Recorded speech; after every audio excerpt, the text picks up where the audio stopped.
नमस्कार मित्रों, आप सबका मेरे चैनल हिंदू धर्म सप्रमाण पे पुनः स्वागत है। ये जो हम लगातार इस सीरीज पे जो चर्चा कर रहे हैं उसका उद्देश्य पाखंड में न जाकर, पुराणों की चमत्कारिक और विचित्र बातों पे न जाकर हिंदू धर्म की सच्चाई को ढूंढना है। और ये प्रयास मैं कर रहा हूँ। और मैं बिल्कुल ये नहीं कह रहा हूँ कि मैं ही कर रहा हूँ। मेरा तो उद्देश्य है कि ज़्यादा से ज़्यादा लोग करें और ज़्यादा से ज़्यादा लोग जानें, क्योंकि हिंदू धर्म एक बहुत ही महान धर्म है जो अपने पाखंड में और कर्म कांड के पीछे छिप गया है। तो इसकी जो सच्चाई है, अर्थात इसकी जो फिलॉसफी है, कोई भी काम क्यों करते हैं उसको जानना, क्योंकि सामने तो आपको जो कारण है बड़ा विचित्र कारण बताया जाता है ना। जैसे आप चोटी क्यों रखते हैं, बाल वो पतली चोटी, जब पूरा मुंडन, हिंदू लोग पूरे जब मुंडन करते हैं तो पूरा साफ नहीं करते, एक चोटी छोड़ देते हैं। तो उसको बड़ा विचित्र बातें आपको सुनने को मिलेगी कि एंटीना है, इससे ऊपर से आपको क्या कहना चाहिए, कनेक्शन होता है, वो सिग्नल आते हैं, ऐसे विचित्र बातें अजीब अजीब। तो इस बातों को हम देखते चल रहे हैं कि आखिर ऐसा क्यों किया गया, और यही हमारा प्रयास है। तो मित्रों, ये जो उसका बड़ा कारण क्या है, फिर ऐसी क्यों खोजना क्यों पड़ रहा है, सीधे सीधे क्यों नहीं लिखा हुआ, उसका कारण यही है कि जो पुराने ऋषि थे वे अत्यंत जंगलों में रह के भी, आप इस बात पर आश्चर्य करेंगे जब आप हिंदू धर्म का अध्ययन करेंगे और निष्पक्ष होकर करेंगे, तटस्थ होकर। मैं नहीं बोल रहा हूँ कि आप इसके पक्ष में जाएं, पर मैं ये बोल रहा हूँ कि इसके विरोध में भी न जाएं और आप ढूंढने की कोशिश करें। तो मित्रों, मैं तो जितना इसको पढ़ता जाता हूँ, देखता जाता हूँ, और अभी बहुत पढ़ना है मुझे, मैं आपको बिल्कुल ये नहीं बोल रहा हूँ कि मैं जान गया हूँ सब।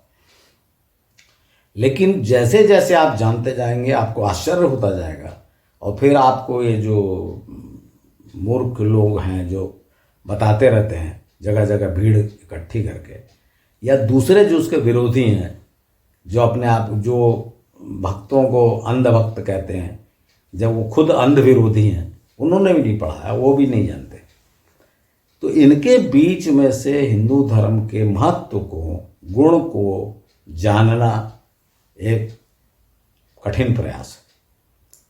तो मेरा अनुरोध तो ये है कि मैं सिर्फ आपको जो देख रहा हूँ, ये बता रहा हूँ, ये उत्प्रेरक का काम करे और आप स्वयं ढूंढें, तब आपको बहुत ही आनंद की प्राप्ति होगी। तो मित्रों, आइए हम आज अपने विषय पे चलते हैं कि जो शाक्त पंथ में देवी के विभिन्न जो रूप पे हम चर्चा कर रहे हैं, आदि शक्ति माना गया।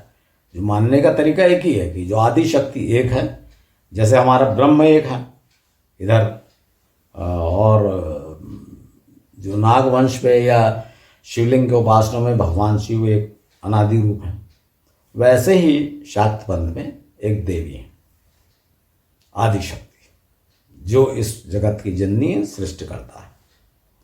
और सारी नारियां जो हैं वह अपने जो संबंधित पुरुष की शक्ति हैं, और वे सब देवी के रूप, इस पंथ वालों की मानना है, ऐसी मान्यता है। तो इसमें मित्रों मैं आपको 3 एपिसोड बता चुका, और इसमें मैंने पिछले एपिसोड में नवरात्रि की जो 9 देवियां हैं उनकी चर्चा की थी। आज मैं आपको एक अन्य बहुत दिलचस्प विषय की ओर ले जाता हूं, और वो है शक्तिपीठ। ये बड़ा रहस्यमय है, और इसमें से अज्ञात भी हैं बहुत से कि है क्या। तो आइए फिर से कहानी को अपन पुनर्स्मरण करते हैं, जो मैं बता चुका हूँ पहले। रुद्र वाले जो एपिसोड चले थे, अपनी सीरीज चली थी, तो उसमें बता चुका हूँ कि दक्ष प्रजापति की जो पुत्री थी सती, जब उन्होंने अपने पिता दक्ष के यज्ञ कुंड में कूदकर भस्म कर दिए, स्वयं को भस्म कर लिया, तब क्या हुआ। तो ये बात मैं आपको बता चुका हूँ कि फिर जो उनके साथ में जो वीरभद्र नामक गढ़ आया था भगवान शिव का, अब वो बात चमत्कारी कहानी छोड़ दीजिए कि भगवान शिव ने क्रोध में अपने सिर से एक जटा से एक बाल निकाला और वो वीरभद्र बन गया, उन्होंने कहा जाओ, ये सब छोड़िए।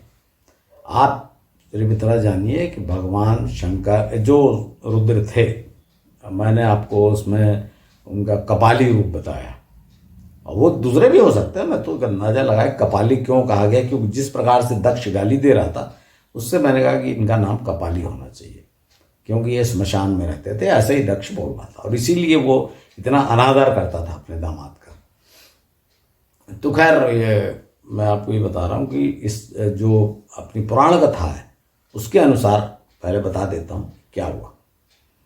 पुराण कथा के अनुसार जब सब हो गया, शांत हो गया माहौल, विष्णु जी आ गए, शांत हो गया, दक्ष का सिर कट गया, सब हो गया, विध्वंस हो गया, तब भगवान शिव अपनी पत्नी सती के, शिव मैं बोल रहा हूँ मतलब जो भी रुद्र थे, आप शिव और रुद्र को कॉमन नाम मानिए, तो भगवान शिव अपनी पत्नी सती के मृत शरीर को, दग्ध शरीर को कंधे पर लाद कर सब तरफ घूमने लगे। अब वो ऐसी कथा है कि पूरे ब्रह्मांड में घूमने लगे, सृष्टि का सब काम रुक गया, इस तरह का, और बड़ा चारों तरफ तहलका मच गया।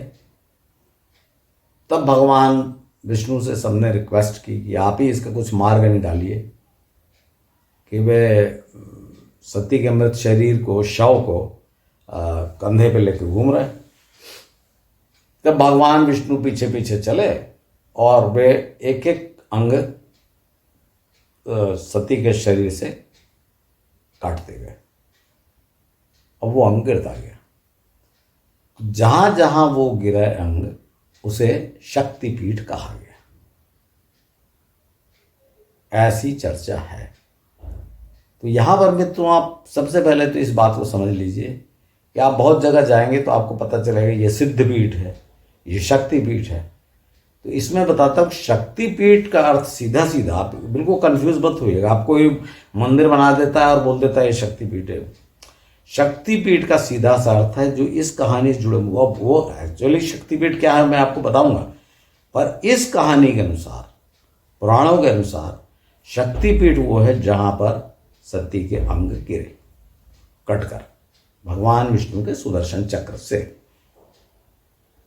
और सिद्धपीठ वो स्थान है जहां किसी ने बड़ी तपस्या की और देवी ने उनको दर्शन किए। तो बहुत संभव है कि शक्तिपीठ और सिद्धपीठ एक हो, बहुत संभव है कि सिद्धपीठ अलग हो, किसी और मंदिर में तपस्या किया और देवी प्रकट हुई। तो ये बात याद रखिएगा कि शक्तिपीठ किनको कहा गया है। तो ऐसे शक्तिपीठों की संख्या 51 बताई गई शिव पुराण में, और कई स्थानों पे इनको 108 भी बताया गया। तो खैर मैं 51 और 108 के चक्कर में नहीं जाता, क्योंकि मैं तो इसको नहीं मानता। मैं तो जैसा आपको बताया कि दर्जनों सैकड़ों रुद्र हुए हैं, तो भाई रुद्र की शक्ति तो उतनी जगह रहेंगी, तो वो भी उतने होंगे। तो इसलिए ज्ञान में जो था वो बता दिया, क्योंकि सब लोगों के मुंह से आप सुनेंगे 51 शक्तिपीठ 51, इसलिए आपको बताया। अब आइए हम देखते हैं कि भाई ये शक्तिपीठ है कहाँ। देखिए पहली बात तो ये जो कहानी बताई गई है, ये कहानी पे ये अविश्वास हो जाएगा। भाई यही प्रॉब्लम है ना, नई पीढ़ी जब सुनेगी इस कहानी को तो उसके मन में बड़े प्रश्न खड़े हो जाएंगे। जैसे पहला, सती जो थी, अच्छा हाँ, लगे हाथ में चलते चलते एक बात और बता दूं कि चूंकि अपने पति का मान न सहकर सती यज्ञ कुंड में कूदी थी और अपने को भस्म कर लिया था, इसी कारण से बाद में ये प्रथा चल गई, शुरू में स्वैच्छिक रूप से और बाद में जोर जबरदस्ती से कंपलसरी कर दिया गया कि जो स्त्रियां विधवा हो जाती थी उनको अपने पति की चिता में साथ साथ जला दिया जाता था। और यही सती प्रथा थी जिसको बैन किया राजा राम मोहन राय का, आपने सुना होगा। तो उस प्रथा को सती प्रथा कहा ही इसलिए गया क्योंकि सती ने सबसे पहले ये ऐसा किया था पति के अपमान में। बाद में तो आप देखिएगा वो क्या बोलते हैं, भांग वांग पिला के एकदम नशे में धुत करके और उस विधवा स्त्री को, दुखी नारी को जबरदस्ती चिता पे बैठा दिया जाता था। ऐसी बहुत सी घटनाएं होती थी। हाथ पैर बांध के भी डाल दिया जाता था, बहुत ऐसा होता था। अत्याचार बहुत ज़्यादा हुए नारियों पे, इसमें कोई शक नहीं। तो आइए हम अपने विषय पे चलते हैं। तो ये जो शक्तिपीठ, ये चूंकि रुद्र से संबंधित है तो इसका अर्थ ये है कि जहाँ होना, अच्छा हाँ, जो मैं बता रहा था कि लोग मानेंगे नहीं इसको कि भाई जब अगर एक भस्म देह को, एक जो जली हुई देह है, उसको कंधे पे लेके आप कितने दिन घूम सकते हो, वो तो सड़ जाएगी। इसके अलावा जली देह है तो वो तो बहुत जल्दी गल जाएगी, पहली बात। दूसरी बात, भगवान विष्णु चक्कर से काटते गए, तो भगवान विष्णु जब चक्कर से काटते गए तो वो जब कंधे पे लाते थे तो आधा भाग तो पीछे लटका होगा और आधा भाग सामने लटक गया। चित्र में भी आप देखे होंगे ना, या हाथ में भी लिए हुए हैं, तब तो सामने ही पूरा। तो फिर भगवान विष्णु ने कैसे काटा और भगवान शिव को पता नहीं चला? ऐसे बड़ा प्रश्न नई पीढ़ी, मैं नई पीढ़ी की तरफ से बोल रहा हूँ। इसीलिए ये बात मैं आपको बता रहा हूँ कि कोई घटना घटी और उसको चमत्कारिक रूप दिया गया, आप इतना समझिए उसको। तो अगर ये चमत्कारिक रूप दिया गया और ऐसा नहीं हुआ है तो फिर ये शक्तिपीठ कैसे बने? तो मित्रों, सबसे पहले हम शक्तिपीठ का स्थान देखते हैं। ये शक्तिपीठ वैसे तो पूरे भारतवर्ष में है, पर जब आप इसको देखेंगे तो जो हिमालय का क्षेत्र है, और इसमें पाकिस्तान वाला भी है पूरा, बलूचिस्तान से लेकर बांग्लादेश, असम तक ये शक्तिपीठ हैं। और उसका एक प्रमुख कारण ये है कि शिव पुराण में भगवान शिव का राज्य पूरे हिमालय क्षेत्र में कहा गया, और इसके 5 सूबे कहे गए। 5 सूबों में है, पहला जालंधर कहा गया, दूसरा कश्मीर, और तीसरा है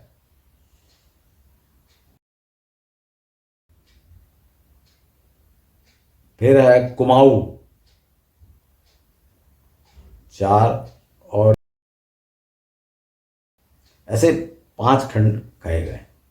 तो ये इससे पूरा हिमालय देखिए आप कवर होता है। तो ये ऐसा क्यों है? यहाँ पर बहुत ज़्यादा शक्तिपीठ आप देखिएगा। तो क्यों ऐसा है? क्योंकि जो नागवंश था, रुद्र थे, ये मैंने आपको बताया कि कैलाश पर्वत से लेकर पूरे हिमालय में जो ऊपर दबाव पड़ा तो नीचे आए, और पूरे हिमालय क्षेत्र में नागों का आधिपत्य हो गया। और इसीलिए जो आज का जो पाकिस्तान है, बलूचिस्तान प्रांत में हिंगलाज माता, और इनको सबसे बड़ी बात तो यह है कि जो मुस्लिम जो किसी को सामने झुकना पसंद नहीं करते, नहीं मानते, और वो कहते हैं कि हम केवल अल्लाह के सामने सिर झुकाते हैं, तो यहाँ इन देवी को बहुत मानते हैं। इनको अपना कुछ नानी कुछ कहते हैं, नानी ऐसा कुछ इस तरह का। तो खैर जो भी कारण हो, माने न माने, पर उसका मूल कारण ये है कि भाई जब वो हिंदू थे तो सब धर्म परिवर्तित किया गया ना, तो हिंदू थे तो वो मानते ही थे इस जगह को। तो हिंगलाज माता शुरू करके आप जैसे मैं हिमाचल में गया, सब जगह गया, तो इसमें आप देखिएगा तो कश्मीर, जिसको आज आप कश्मीर के नाम से जानते हैं, मैंने भी आपको कश्मीर बताया 5 सूबों में से एक, पर इसको कहा गया है पुराणों में सतीसर, सतीसर। और इसकी कहानी है कि कश्यप ऋषि आए तो ऐसा हुआ वैसा हुआ। यहाँ के जो कश्मीर नाम कश्यप ऋषि से पड़ा एक्चुअली। आज आपको कश्मीर नाम से बड़ा कोई मुस्लिम नाम समझ में आता होगा, पर कश्मीर नाम कश्यप ऋषि से, कश्यप मीर ऐसा समझ लीजिए, जो बाद में कहा गया कि भाई कश्यप मीर यहाँ रहते थे, उससे कश्मीर हो गया। तो इसका नाम था सतीसर। अर्थात जब ये, आप ऐसा समझिए कि जब ये भारत का ये भूभाग इसको जाके जब हिमालय से टकराया तो ये पूरा यहाँ पर घाटियाँ हैं, उसमें पानी भर गया। फिर जब पानी धीरे धीरे बहा तो आज भी गड्ढों में, जो बड़े बड़े गड्ढों में पानी रह गया है, वे कश्मीर की झीलें हैं। तो इसको सतीसर कहा गया। और वहाँ पर जो देवी मंदिर है, एक तो मैं आपको बता दूँ खीर भवानी के नाम से, खीर भवानी, क्षीर भवानी, ये श्रीनगर के आउटर में है। अब इसकी बड़ी कहानी सुनाते हैं लोग कि वो हनुमान जी, वो ये रावण की आराध्य देवी थी, तो रावण के मरने के बाद बोले ले चलो हमको, तो वो लाके वहाँ था, वो वहाँ बोर्ड लगा है, उस पर एक कहानी लिखी हुई है श्रीनगर के आउटर में। और ये भी बड़ा ऐतिहासिक स्थान है, देखने लायक स्थान है। उसके बारे में ज़्यादा चर्चा नहीं करूँ मैं, तो अभी आपको अलग विषय बता रहा हूँ। जब मैं देवी के तीर्थ स्थानों की चर्चा करूँगा तब इसके बारे में डिटेल बताऊँगा। तो मैं अभी आपको ये बता रहा हूँ कि देखिए, वहाँ हो गया, कश्मीर में हो गया, हिमाचल में तो अनेक देवियों का, जैसे आपका चिंतपूर्णी, ज्वाला देवी, इस तरह से अनेक देवियाँ हैं। और जब आप उत्तराखंड में जाएंगे तो वहाँ भी अनेक देवियाँ हैं। फिर धीरे धीरे आप बंगाल चले जाएंगे, कुमाऊँ जो कहा गया, कुमाऊँ, ये क्या नाम है इसका, कामरूप, कामरूप, ये वाला सूबा भूल गया था मैं आपको बता रहा, कामरूप। कामरूप अर्थात पूरा बंगाल से लेकर असम का क्षेत्र। तो यहाँ पर भी बहुत ज़्यादा देवियाँ हैं। कलकत्ता में तो आपको मालूम ही है। और उसके बाद आपको बांग्लादेश में ढाका जो नाम है वो ढाकेश्वरी, और चिटगांव में है। और असम में तो कामाख्या देवी बहुत प्रसिद्ध हैं, गुवाहाटी में नीलाचल पर्वत कहा गया उसको, नीलाचल पर्वत पे विद्यमान। लेकिन ये जब बहुत ज़्यादा मत, फिर धीरे धीरे धीरे आप देखिए, जैसे आप नीचे उतरेंगे, जैसे मैंने आपको रुद्रों को बताया था, बिल्कुल वही तरीका है। आपको देखिए प्रयागराज में ललिता देवी, ऐसे आप चलते जाएंगे धीरे धीरे। आप इसके पहले हरिद्वार में मनसा देवी, तो ऐसे सब देवियाँ धीरे धीरे आप नीचे जाते जाएंगे, और बड़ी प्रसिद्ध देवियाँ हैं। और आखिरी तक आप जाएंगे जब नीचे, तो मीनाक्षी देवी, मीनाक्षी टेम्पल मदुरई का कितना प्रसिद्ध है। और आज समुद्र तट, भारत के अंतिम छोर पे कन्याकुमारी। तो मित्रों, जो मैं बताना चाहता हूं कि ये सब स्थान वस्तुतः रुद्र और उनकी पत्नी, जो मैं बता रहा था आपको, इतना बताने का सीधा सा अर्थ यह है कि ये सब स्थान रुद्र और उनकी पत्नी से जुड़े हुए हैं। अब ये अंतर इसलिए आपको दिख रहा है, आप जाके देखिए कहीं भी, जहां पर ज्योतिर्लिंग है ये रुद्र, वहां देवी भी है। अब ये बात अलग है कि कहीं पर पति प्रसिद्ध है, कहीं पत्नी प्रसिद्ध है।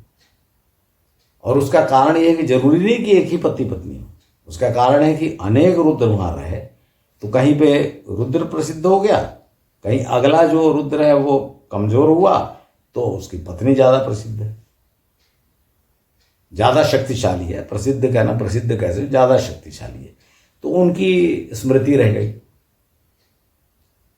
लेकिन ये वो रूप हैं, इसमें ये काट के टुकड़े करके अगर आप गिनने जाएंगे तो ये तो फिर सैकड़ों में आ जाएंगे। तो फिर ये बात गलत है। और वो तो सीधी सी बात है कि टुकड़े काटना तो असंभव है भाई। आप जैसे देखिए, टुकड़े में ही आप देख लीजिए, बोले यहाँ दांत गिरे देवी के, अब बताइए दांत को कैसे काटेगा सुदर्शन चक्र, है ना। कहीं पर आंख गिरी, नैना देवी, वहां आंख गिरी। अब आंख कोटर में है, सिर्फ आंख को कैसे काटा जा सकता है। तो इसलिए आप यहां गिरी, नाक गिरी मत जाइए, नाम पड़ा। वो नाम भी इसलिए नाम से रख दिए गए, ये सब कहना चाहिए जो अर्थ संबंधी ये सब है, पैसा कमाने का तरीका है। पर हाँ, ये स्थान, इसका मतलब ये नहीं कि मैं आपको बोल रहा हूँ पैसा कमाने के लिए, ये बहुत महत्वपूर्ण स्थान है। और याद रखिएगा, ये सब रुद्रों के स्थान हैं और उनकी पत्नियों को, जिनको देवियों को कहा गया, ये सब उनके स्थान है। और जहाँ जो महत्वपूर्ण रुद्र हुआ तो वो स्थान रुद्र के नाम से प्रसिद्ध है। जैसे महाकाल, अब महाकाल की पत्नी महाकाली थी, लेकिन जब आप उज्जैन में जाएंगे तो महाकाल प्रसिद्ध है, मैंने आपको रुद्र वाले एपिसोड में बताया था। लेकिन उनकी पत्नी, और एक ही महाकाल थोड़ी, उनके बाद भी तो कई रुद्र हुए होंगे वहाँ पे, उनका पुत्र हुआ होगा, तो पुत्र महत्वपूर्ण नहीं रहा, तो महाकाल के अलावा किसी रुद्र का नाम नहीं। लेकिन पत्नी, तो वहाँ पर फिर एक देवी हैं क्षिप्रा के तट पे, जिन्हें कहा गया कि ये विक्रमादित्य की अधिष्ठात्री देवी थी। तो ये कहने का अर्थ ये है कि पूरे भारतवर्ष में रुद्रों को जब नीचे दबाया गया तो उनके साथ में उनकी पत्नियां गईं। ये हैं शक्तिपीठ, जहाँ पर रुद्रों की पत्नी, मैं आपको फिर से बता रहा हूँ, पहले शक्तिपीठ क्या बताया था कि जो देवी के अंग गिरे अकॉर्डिंग टू पुराण। अब मैं आपको क्या बता रहा हूँ कि शक्तिपीठ वो स्थान है जहाँ वास्तव में रुद्र और उनकी पत्नी रहे। इसलिए ये बहुत महत्वपूर्ण स्थान है, साधारण स्थान नहीं है। यहाँ पे साक्षात वे रहे। और ये स्थान पूरा कैलाश से लेकर पूरा नीचे तक, पूरा भारत रुद्र और उनकी पत्नी के प्रभाव से भरा पड़ा है, उत्तर से दक्षिण, पूर्व से पश्चिम तक। इसलिए मित्रों, इसको इस दृष्टि से देखिए, कभी अंधश्रद्धा से भी मत देखिए और कभी इसको अंधविरोध से भी मत देखिए। ये भारत का इतिहास है और ये बताता है कि कैसे धीरे धीरे सब नीचे गए। तो आशा है मित्रों कि आपको ये समझ में आया होगा कि ये देवी के शक्ति जो रूप हैं और शक्तिपीठ ये क्या है। तो मित्रों, यदि इसे पसंद आया आपको तो इस एपिसोड को, जैसे मैं हर बार अनुरोध करता हूँ, अपने मित्रों और परिचितों में ज़्यादा से ज़्यादा शेयर करें, जिससे ज़्यादा से ज़्यादा लोग हिंदू धर्म की वास्तविक कथाओं से परिचित हों। धन्यवाद।